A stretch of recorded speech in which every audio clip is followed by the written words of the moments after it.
నేను మాంసం తింటా మద్యం తాగుతా అని చెప్పడంలో నా ఇంటెన్షన్ ఏంది అంటే, ఇప్పుడు నేను కామాఖ్యకి పోతే అక్కడ పూజ చేయంగానే అయ్యగారు ఏం చేస్తాడు, నాకు ఒక మూతల మందు ఇస్తాడు, నేను తాగుతా. అది తీర్థమైనా సరే మందు తాగినట్టే కదా, నేను తీర్థం తాగినా అని చెప్పుకుంటే ఇచ్చేది పోతుంది. అట్లాంటి పనులు నేను చెయ్య. అట్లనే పాలకూర పప్పు వేసి మంచిగా పప్పులో మామిడిగా మటన్ వేసి వండుతారు. ఎక్కడ వండుతారు? అమ్మవారి వంటశాలలో వండుతారు. అది అక్కడే కూర్చోబెట్టి భోజనం పెడతారు. పెట్టినప్పుడు దాంట్లో ఒక ముక్క తింటాం కదా, అది తినడమే కదా, అబద్ధమైతే కాదు కదా. సో ఇప్పుడు నేను ఇక్కడ ఉన్నోళ్ళని మోసం చేయడానికి అబద్ధాలు చెప్పాలనా, లేకపోతే కామాఖ్యలో పూజకు వచ్చి అక్కడ దర్శనం చేసుకున్న భక్తులను నమ్మించడానికి నిజాలు చెప్పాలనా? సో నాకు వాళ్లకు నిజాలు చెప్పడం ముఖ్యం, వాళ్లకు నిజాలు చెప్పడం ముఖ్యం. సో నేను తాటి చెట్టు కింద కూర్చొని మజ్జిగ తాగినా అని చెప్తే నోట్లో ఉమ్మేస్తారు. నేను ఆ టైపు కాదు.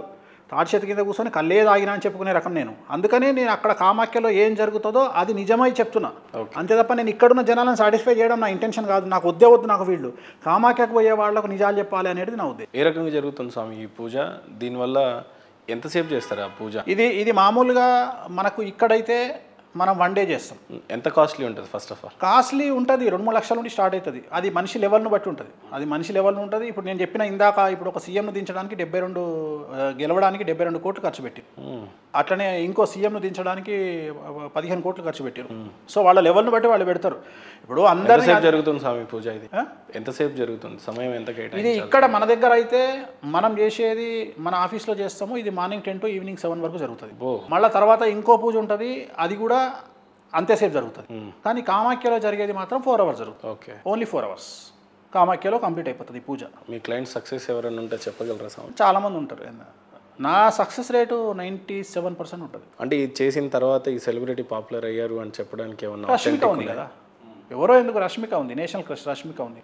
ఇంకెవరు ఉన్నారు స్వామి? ఇక చాలామంది ఒప్పుకోరు నిజాలు చెప్పడానికి. ఓకే, చాలామంది ఉంటారు. సినిమా ఇండస్ట్రీ, పొలిటికల్ గోప్యంగానే ఎక్కువ గోప్యంగా జరుగుతాయి. ఎవరన్నా చెప్పమంటే చెప్తాం బయటికి, లేకపోతే నాకేమవసరం. ఇప్పుడు నాకు వచ్చేదేముంది, వాళ్ళు మా గురించి చెప్పండి అంటే చెప్తాం. అంటే ఏమైపోయిందంటే, మీకు గుర్తుందో గుర్తు లేదో, నేను ఒక ఇన్సిడెంట్ చెప్తా. లేటెస్ట్గా జరిగింది 15 days back. DK Shivakumar press meet పెట్టి ఒక మాట చెప్పిండు, మా మీద క్షుద్ర పూజలు జరుగుతున్నాయి కేరళలో అని.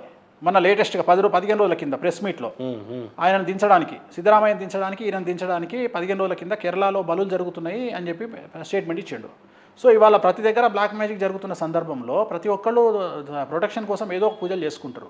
అలాంటి పూజనే బాగాళముఖి. నిజంగా పూజలకి అంత పవర్ ఉంటుందా స్వామి? ఒక ముఖ్యమంత్రిని పడేసి అంత ప్రభుత్వం 100% ఉంటుంది. అది అనుభవించిన వాళ్ళకే తెలుస్తుంది. అవి అనుభవించిన వాళ్ళకే తెలుస్తుంది. ఇప్పుడు దూరం నుండి చూసేటోనికి ఏం అర్థం కాదు, దాంట్లో ఇన్వాల్వ్ అయితే కానీ పక్కవాడికి మనము 10 సలహాలు ఇవ్వచ్చు. మన దగ్గరకు వచ్చినప్పుడు తెలుస్తుంది. మన దగ్గరకు వచ్చినప్పుడు ఇప్పుడు మీరు ఒక మాట అన్నారు, కేసీఆర్ ముఖ్యమంత్రి ఓడిపోయినప్పుడు బయటికి రాలేదు అని, జగన్మోహన్ రెడ్డి ఓడిపోయిన బయటికి రాలేదని. నిజమే, మీరు ఓడిపోయిన దాని గురించి నేను చెప్తా మీకు. నాకు చాలా దగ్గరైనటువంటి ఒక ఎమ్మెల్యే ఓడిపోతే వాళ్ళ 2 పిల్లలు, ఆయన 3 అపోలో హాస్పిటల్లో న్యూరో వార్డులో పండుకున్నారు. 15 రోజులు డిప్రెషన్లోకి పోయారు. ఎందుకు అంటే ఇంటి ముందర జనాలు లేరు, గన్మెన్ లేరు. ఆ పిల్లలు కాలేజీకి పోయినా, స్కూల్కి పోయినా గన్మెన్లు వచ్చేది ఎంబడి. వాళ్ళు కూడా డిప్రెషన్లోకి పోయారు. ఆంధ్రప్రదేశ్లో 2014లో ఓడిపోయినప్పుడు ఒక మినిస్టర్గా పనిచేసిన వ్యక్తి ఓడిపోతే, ఆయన భార్య నన్ను పిలిచి కౌన్సిలింగ్ ఇవ్వండి మీరు అంటే, నేను ఇంటికి పోయి వారం 4 వారాలు కౌన్సిలింగ్ ఇచ్చి, మీకు తిరుగులేదు, మళ్ళీ మీరు మినిస్టర్ అవుతారు అని చెప్పిన నేను. చెప్తే బయటకు వచ్చిండు ఆయన. అంటే డిప్రెషన్ నుండి బయటకు వచ్చి మినిస్టర్ అయ్యిండు. కానీ మినిస్టర్ అయిన తెల్లారుని మన ఫోన్ ఎత్తుడు మానేసి.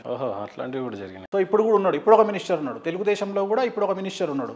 సో మనల్ని ఎప్పుడు పడితే అప్పుడు మాట్లాడే వాళ్ళు మనకు ఏ సెకండ్ రాత్రి 12 గంటలకు కూడా అందుబాటులో మనకు ఫోన్ చేసి మనతో మాట్లాడి సహాయం పొందిన వాళ్ళు ఇవాళ మినిస్టర్ కాగానే నేను కంగ్రాచులేషన్స్ అని మెసేజ్ పెట్టినా, రిప్లై ఇవ్వలే ఈ రోజు వరకు. ఏది ప్రమాణ స్వీకారమైన రోజు నుండి ఈ రోజు వరకు నాకు రిప్లై రాలే ఆయన దగ్గర నుండి. నేను వాట్సాప్లో మెసేజ్ పెట్టిన, సార్ కంగ్రాచులేషన్స్ సార్ అని. ఆ ఇంట్లో నేను పూజ చేసిన ఆయన రాజయోగం కోసం, నాకు ఇంతవరకు మెసేజ్ రాలే. సో ఇట్లాంటి వాళ్ళు నా లైఫ్లో చాలామంది ఉంటారు. ఇంతకంటే గొప్ప విషయాలా ఈ ట్రోలర్స్? ఇంతకంటే గొప్ప విషయాలా? వ్యక్తిగతంగా మనం చేసి కూడా చాలా ఉంటాయి, అట్లా మర్చిపోయిన వాళ్ళు చాలామంది ఉంటారు. సో నా బాధ్యత ఇక్కడ నుండి వాళ్ళు నా మెట్లు దిగి బయటికి వెళ్ళిపోయి ఆఫీస్ మెట్లు అంతవరకే. తర్వాత వాళ్ళు నన్ను తిట్టుకున్నా నేను పట్టించుకోను. ఎందుకంటే అవన్నీ జాతకంలో భాగంగా అనుకుంటా నేను. నా జాతకంలో రవి ఉచ్చలో ఉన్నాడు, శని దృష్టి ఉంది. సహజంగానే వేణుస్వామి జాతకంలో రాహు ఉచ్చ. సో వేణుస్వామి గొప్పతనం ఏంటంటే, వేణుస్వామి ప్లస్ వేణుస్వామి శత్రువులే. వేణుస్వామిని శత్రువులు ఎంత తిడితే వేణుస్వామికి అంత పేరు వస్తుంది. సో అది నేను బ్లైండ్గా నమ్మిన కాబట్టి వెంకటేశ్వర స్వామిని నేను అదే ఫాలో అయితే అట్లనే వెళ్ళిపోతుంది నా లైఫ్. స్వామి చాలాసార్లు యంగ్స్టర్స్ చిన్న కష్టాలు వచ్చినప్పుడు కృంగిపోతూ ఉంటారు. లేకపోతే ఈ రోజులలో 80% ఏ ఫ్యామిలీని టచ్ చేసినా కూడా అప్పులు ఎక్కువగా ఉంటాయి. కష్టాలు ఎక్కువ ఉంటాయి, చేతికి వచ్చిన కొడుకులకు ఉద్యోగాలు రావు, పెళ్ళిళ్ళు జరుగుతూ ఉండవు, అనేక రకమైన సంఘటనలు ఎదురవుతూ ఉంటాయి. అలాంటి వారికి వేణుస్వామి ఇచ్చే అడ్వైస్ ఏంటి అంటే ఏం చెప్తారు? ఏం లేదు, నేను చూసింది ఈ జనరేషన్లో 2004 తర్వాత ప్రస్తుత సమాజంలో నేను చూసింది ఏంటంటే చేతులారా నాశనం చేసుకునే వాళ్ళే ఎక్కువ ఉన్నారు సమాజంలో. దేవుడు కొట్టే దెబ్బలు తినేవాళ్ళు చాలా తక్కువ. దేవుడు కొట్టే దెబ్బలు ఏంటంటే brain stroke, heart stroke, cancer, ఇవి దేవుడు కొట్టే దెబ్బలు. ఇక ఆర్థికంగా తినే దెబ్బలన్నీ సొంత దెబ్బలే, ఆల్మోస్ట్ ఆల్ సొంత దెబ్బలే. మన దగ్గర 10 లక్షలు ఉంటే ₹1 కోటి ఇల్లు కొనడం, మన దగ్గర 50 లక్షలు ఉంటే 2 కోట్ల వ్యాపారం చేయడం, మన దగ్గర 5 కోట్లు ఉంటే 10 కోట్ల అప్పు చేయడం. సో రెండవది జనాలని ముంచడం కోసము పెద్ద పెద్ద బ్రాస్లెట్లు వేసుకొని, పెద్ద పెద్ద చైన్లు వేసుకొని, పెద్ద పెద్ద కార్లలో తిరిగి జనాల్ని మోసం చేయడం, 1 గ్రామ్ గోల్డ్ వేసుకొని జనాల్ని మోసం చేయడం. జనాలు కూడా వాటిని చూసే మోసపోతారు. సో స్వతహాగా మోసపోయే వాళ్ళే తప్ప ఎవ్వడు వీళ్ళని మోసం చేయడు. మీరు అనుకుంటారు అట్లా ఇది ఎక్కడో ఏదో జరుగుతుంది. ఆల్మోస్ట్ ఆల్ ప్రతి దగ్గర ఇదే రామాయణం జరుగుతుంది. స్వతహాగా నాశనం అయ్యే వాళ్ళే తప్ప ఎవడో నాశనం చేస్తే నాశనం అయ్యే వాళ్ళు ఎవరు? మరి అప్పుల నుంచి బయటపడడం, ఇప్పుడు అప్పుల నుండి బయటపడడం అంటే నేను సింపుల్ లాజిక్ చెప్తా. అప్పులు అనేటువంటివి మీరు ఎందుకు చేస్తారు ఫస్ట్, అది క్వశ్చన్. బ్రతకడం కోసం చేసే అప్పు వేరు, షో ఆఫ్ చేయడం కోసం చేసే అప్పు వేరు. ఇప్పుడు ఏమవుతుంది మీరు అబ్జర్వ్ చేయండి, చిట్టీలు వేసేటోడైనా సరే, అప్పులు ఇచ్చేటోడైనా సరే, అప్పులు తీసుకునేటోడైనా సరే వాళ్ళు ధైర్యంగా ఉంటారు. అల్టిమేట్గా చిట్టీలు వేసినోడు నాశనం అవుతుండు, అప్పులు ఇచ్చినోడు నాశనం అవుతుండు. ఇప్పుడు అప్పులు ఇచ్చినోడు ఏం చేస్తాడు, ఫస్ట్ అప్పులు మనం ఇవ్వంగానే, నేను ఎగ్జాంపుల్ చెప్తా. ఇప్పుడు సపోజ్ నా దగ్గరకు ఒక వ్యక్తి వచ్చిండు, స్వామి గారు ఇప్పుడు ఇది జూలై 10వ తేదీ, మీరు నా దగ్గరికి జూలై 20 నాడు నాకు ఒక 10 లక్షలు వస్తాయి, ఏమైనా 10 లక్షలు అప్పిస్తారా మీరు అంటే నేనేం టెస్ట్ చేస్తా అంటే, అరే నాకు జూలై 22 నాడు వస్తున్నాయి కదా నాన్న పైసలు, మరి కష్టము, అప్పుడైతే నా దగ్గర ఉంటాయి డబ్బులు అంటే, అరే అప్పటికి మనకు వచ్చేస్తాయి అన్న స్వామి, జూలై 20కే మన దగ్గరికి వస్తాయి అంటాడు వాడు.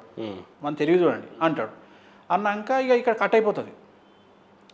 వాడు జూలై 23 నాడు వస్తాడు మళ్ళీ, స్వామి జూలై 22 నాడు పైసలు వస్తాయి అన్నారుగా మీరు అంటే, వాడు నాకేం చెప్పిండు ఆన్సరు, జూలై 20 నాడే వస్తాయి అంటే వాడు నా దగ్గర సొలుపురానని చెప్పి ఆ పైసలు తీసుకుని పోదాం అనుకోండు. నేను వానికంటే హుషారుగా ఏం చెప్పినా 22 నాడు వస్తాయని, మళ్ళీ వస్తాడు వాడు నా దగ్గరికి వచ్చి, జూలై 22 నాడు పైసలు వస్తాయన్నావు కదా స్వామి నువ్వు, అందుకని 23 నాడు వచ్చినా అంటాడు. అరే నీ దగ్గర జూలై 20 నాడే వస్తాయన్నావు కదరా పైసలు, ఇంకెందుకు వచ్చినావు నా దగ్గరికి అంటే వాడు చెప్పేది సొల్లు పురాణం. సో వాడు ఏదో ఒక రకంగా మనకు చెప్పి ఆ డబ్బులు తీసుకొని పోతాడు. వాడు తీసుకుపోయినాక మనం ఏం అడుగుతాం, నెక్స్ట్ 1 మంత్ 2 మంత్స్ తర్వాత వాడు ఇయ్యాడు మనకు. ఇవ్వకపోతే మనం ఫోన్ చేసి, అరే బాబు నాకు డబ్బులు అవసరం ఉన్నాయిరా, డబ్బులు ఇస్తావా ఇవ్వవా అని అడుగుతాం.